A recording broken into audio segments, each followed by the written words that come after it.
So hello everyone, as you all know, this is Niharika Tiwari. So guys, we are back with another video related to series of human resource management, and in this video we are going to cover next topic. इससे पहले वाले parts अगर आपने नहीं देखे हैं तो channel के प्लेलिस्ट में जाकर उसे जरूर चेकआउट करेंगे। इस पार्ट को लास्ट तक देखेंगे, समझेंगे और बताएंगे कि आपका रिव्यू क्या रहा। ठीक है, अगर आपने वीडियो को अभी तक सब्सक्राइब नहीं किया, सॉरी चैनल को सब्सक्राइब नहीं किया, वीडियो को लाइक नहीं किया तो आप उसको जरूर कर देंगे और मुझे टेलीग्राम इंस्टाग्राम में आप ज्वाइन कर सकते हैं। So without any further delay let's start this video. So now guys, आज इस वीडियो को लेकर डिस्कस करेंगे टॉपिक को, वो होगा परफॉर्मेंस अप्रेजल। इससे पहले बहुत सारी चीजें हमने डिस्कस करी हैं, ऑलमोस्ट 3 यूनिट तक का सिलेबस कंप्लीट है। आज हम पढ़ेंगे परफॉर्मेंस अप्रेजल क्या होता है, मीनिंग क्या है, इंपॉर्टेंस क्या है और टेक्निक्स क्या है। ठीक है, जॉब इवैल्यूएशन था इससे पहले वाला टॉपिक, आप प्लेलिस्ट में जाके देख सकते हैं, वो हमने कवर किया था। आज पढ़ेंगे परफॉर्मेंस को अप्रेज करेंगे। मतलब पहले तो था कि जॉब इवैल्यूएशन, जिसमें हम पूरी जॉब को इवैल्यूएट कर रहे थे, उसकी वैल्यू क्या है। परफॉर्मेंस अप्रेजल क्या है, वर्कर जो परफॉर्म कर रहे हैं, जैसा आप रिजल्ट दे रहे हैं, हम उसको अब एनालाइज करेंगे, उसका क्या रिव्यू रहा हमारा वो समझते हैं। तो ये है आपकी performance appraisal, known as performance evaluation और परफॉर्मेंस रिव्यू। इसको हम दूसरे नाम से क्या कहेंगे, परफॉर्मेंस का इवैल्यूएशन करना या परफॉर्मेंस का रिव्यू लेना। ये क्या है, सिस्टमैटिक प्रोसेस है, क्योंकि स्टेप बाय स्टेप कुछ चीजें हैं जिसको देख के ही हम परफॉर्मेंस का एनालिसिस या इवैल्यूएशन करते हैं। Of assessing and evaluating an employee job performance, skill competencies and contribution within an organisation. की एक ऑर्गेनाइजेशन में एक जॉब करते वक्त एक एम्प्लॉय की कैसी परफॉर्मेंस है, उसकी कैसी स्किल की ग्रोथ है, कैसी उसकी क्षमता है, कैसा उसका कंट्रीब्यूशन है।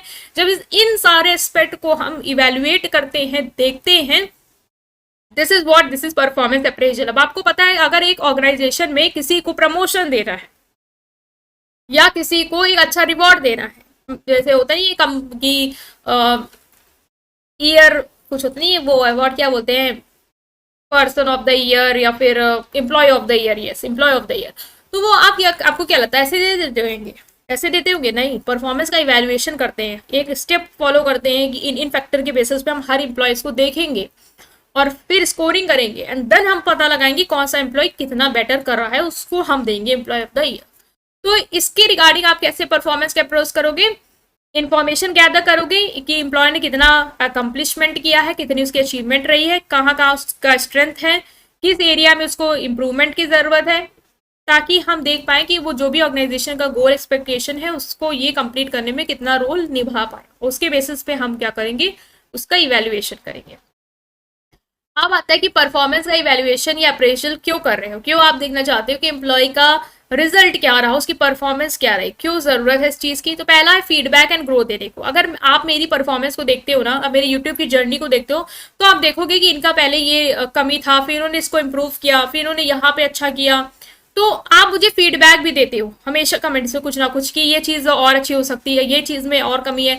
तो ये क्या है, आप फीडबैक दे सकते हो। फीडबैक को अगर आप अच्छे से लेते हैं एम्प्लॉइज, या जिसके लिए आप फीडबैक दे रहे हो कि जहां उनको इम्प्रूवमेंट हो, अगर वो इम्प्रूव करते हैं तो फिर क्या होगा, उनका ग्रोथ होगा, उनकी एक स्किल का डेवलपमेंट होगा। तो परफॉर्मेंस अप्रेजल से एम्प्लॉयज को फीडबैक मिलता है उनकी स्ट्रेंथ के रिगार्डिंग, उनकी एरिया के रिगार्डिंग जहां पे उनको इम्प्रूवमेंट करना है, और इस फीडबैक से उनको अपॉर्चुनिटी मिलती है कि वो अच्छा करें और डेवलपमेंट करें।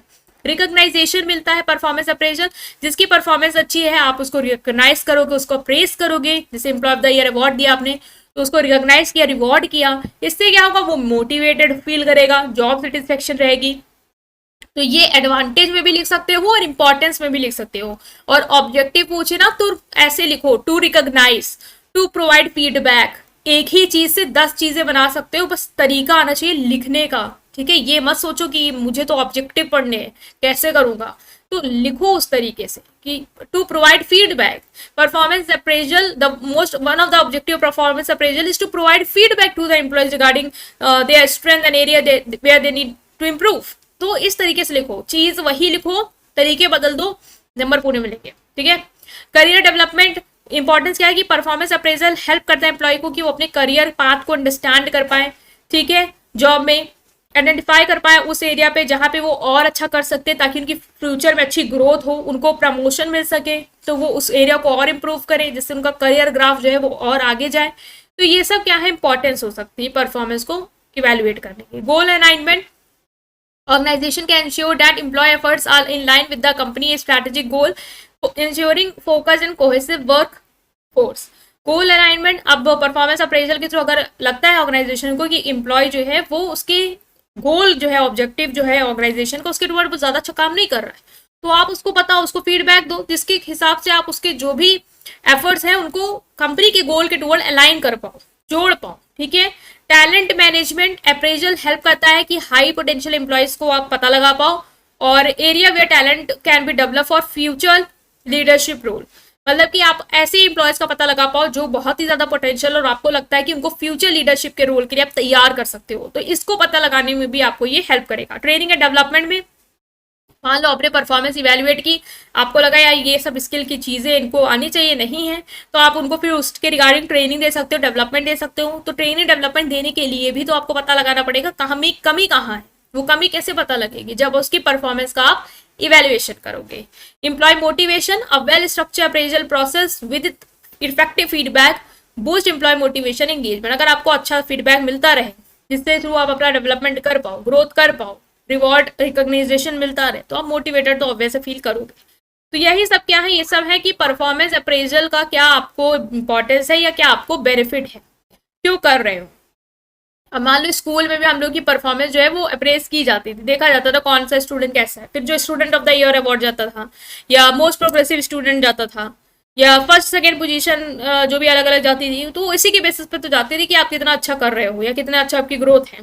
तो ये सारी चीज़ें देखो जो स्कूल में भी अप्लाई करी और ये सब जॉब में भी अप्लाई होती हैं, तो ऐसा कुछ नया नहीं है कि आप बिल्कुल नया टॉपिक पढ़ रहे हो, ये सब आप जानते हो। परफॉर्मेंस अप्रेस करोगे कैसे, टेक्निक क्या हो सकती है, वो पहला है 360 डिग्री फीडबैक। 360 डिग्री फीडबैक मतलब कि ऑर्गेनाइजेशन में जितने भी लोग हैं सबसे पूछ डालो उनकी परफॉर्मेंस के बारे में, कैसा कर रहे हैं। सिर्फ बॉस से ही मत पूछो, उनके दोस्तों से भी पूछो, दोस्त मतलब कलीग से पूछो, टीम मेंबर से पूछो, इवन उनसे भी पूछो कि आपको क्या लगता है कि आपका परफॉर्मेंस कैसा है। तो ये 360 डिग्री फीडबैक के थ्रू आप पता लगा सकते हो एम्प्लॉय की परफॉर्मेंस के बारे में। Next is management by objective. MBO is a performance appraisal technique that focus on setting clear and specific goal for employee in collaboration with their manager। ये क्या करता है, गोल सेट करता है एम्प्लॉयज के लिए मैनेजर के साथ कोलैबोरेट करके। Management by objective encourage employees involvement in goal setting, increase motivation by making employee participate in their evaluation. मान लो आपने कोई गोल सेट कर दिया कि आपको ये अचीव करना है, फिर उस गोल को उसने कैसे अचीव किया उसके बेसिस पे आपने उसकी परफॉर्मेंस का इवैल्यूएशन करा, उसके एफर्ट्स को इवैल्यूएट कर दिया। तो ये क्या है, एक इस तरीके से भी आप परफॉर्मेंस का इवैल्यूएशन कर सकते हो। रैंकिंग मेथड के थ्रू कर सकते हो, रैंक दे दो, एक एम्प्लॉय को दूसरे एम्प्लॉय से कंपेयर करो, रैंकिंग कर दो उसकी, ठीक है। स्ट्रेट फॉरवर्ड मेथड है जो हेल्प करता है टॉप परफॉर्मेंस को पता लगाने के लिए और उनको पता लगाने जिनको इंप्रूव, देखो जो हाई लेवल पे रैंकिंग है जिसकी वो तो बेस्ट है, बढ़िया है, नीचे जितने जा रहे हैं उनकी परफॉर्मेंस को इंप्रूव करना है, तो ये रैंकिंग मेथड के थ्रू भी आप परफॉर्मेंस अप्रेशल कर सकते हो। ग्राफिक रेटिंग स्केल है, this is the giving a score to different aspect of employees performing using a scale, it's rating them, मतलब पुअर से एक्सीलेंट तक का होता नहीं है कि पुअर है, गुड है, एवरेज है, ठीक है, वेरी गुड, एक्सीलेंट, तो इस रेटिंग स्केल के हिसाब से भी आप उनको अप्रेस कर सकते हो, उनकी वैल्यू बता सकते हो परफॉर्मेंस की। Behaviour anchored rating scales bars, instead of just giving a score this method uses specific example of behavior to show where an employee stand on a scale, it's like real stories to explain the rating। यहाँ पे rating सिर्फ नहीं दे रहे हो rating scale के through, but यहाँ पे explain भी कर रहे हो, एग्जाम्पल भी दे रहे हो बिहेवियर का जो शो कर रहा है एम्प्लॉय उस स्केल पे है, तो उस स्केल पे उस एम्प्लॉय का कैसा बिहेवियर है वो आप रिप्रेजेंट कर रहे हो, मतलब रियल स्टोरीज बता रहे हो उस रेटिंग को एक्सप्लेन। इनको रेटिंग हमने ये अच्छी इसलिए दी है क्योंकि इन्होंने ये सारी चीजें अच्छी अच्छी की हैं, तो ये एग्जाम्पल भी दे दिया कि क्यों इसको ये रेटिंग दी है, और थोड़ा सा डेप्थ में चलेंगे। तो ये क्या है, टेक्निक्स है परफॉर्मेंस अप्रेजल की। आई होप कि आप समझ पाए हो कि परफॉर्मेंस अप्रेजल क्या है, क्या ऑब्जेक्टिव है, क्या इंपॉर्टेंस है, ये सब चीजें क्या तरीके हैं करने के इवैल्यूएट। सो अगर आपको वीडियो पसंद आई है, वीडियो को लाइक करेंगे, चैनल को सब्सक्राइब करेंगे। Thank you.